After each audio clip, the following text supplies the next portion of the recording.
Welcome to Chillin' 101. We hope this video helps.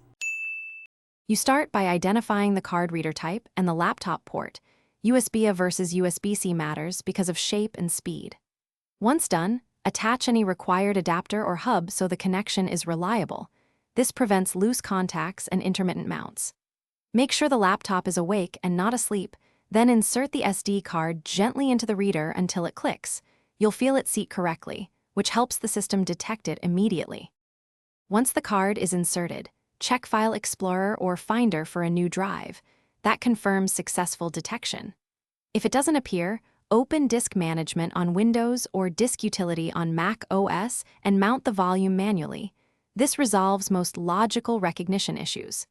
Make sure to avoid formatting until you verify contents. If the device still fails, update or reinstall the reader driver. Because outdated drive, you can now transfer files.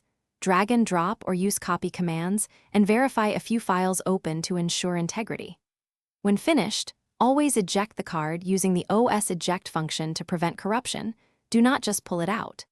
If something goes wrong, try a different USB port or adapter. If the card still isn't recognized, test a second card in the reader to determine whether the reader or card is faulty, which narrows your troubleshooting quickly.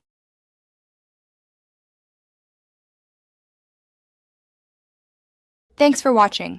Consider subscribing if we helped you.